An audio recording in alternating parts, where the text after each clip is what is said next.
Donald Trump. It's just me, Paula Poundstone. I was just playing with the cats. I had a friend who worked briefly as a car salesman.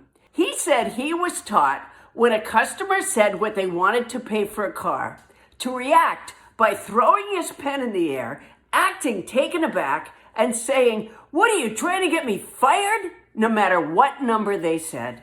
And that's what I want to talk to you about.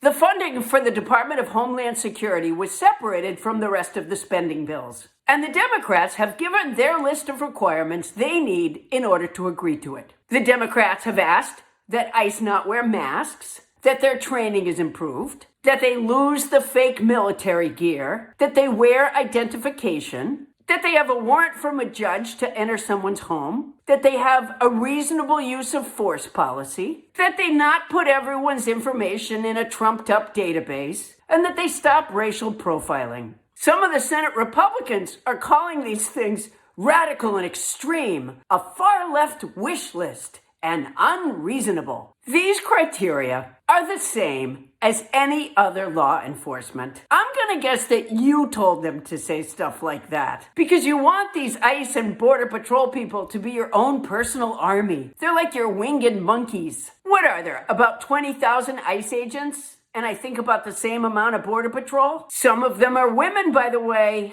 and you can't tell if they're smiling with those masks on. So what's the plan, Donald? Are you gonna put us all in your detention centers? It's not gonna work, and it's not even gonna make you happy. You already couldn't go to the Super Bowl because your staff told you you'd be booed. By the way, J.D. Vance's people thought it would go well for him at the Olympics. My guess is that during the opening ceremonies, even the American athletes booed him with their lips closed. I have a better idea. I don't think you have dementia, Donald, but a lot of people think you do. Lean into it. Pretend you can't be held accountable for your actions. Get off and go away. You might already be working on this plan. I saw your National Prayer Breakfast speech.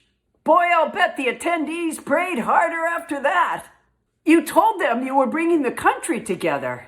That line alone could easily get you off with the mentally incompetent plea. You said Europe was destroying their country with wind. What are their buildings made of paper? And just so you know, as a friend, Europe isn't a country. You talked to them about whether you'd get into heaven, like you were trying to get into a New York club and they were the bouncer. I'm an atheist, but I grew up in the Methodist Church, and there was no mention at all of the National Prayer Breakfast people operating the pearly gates.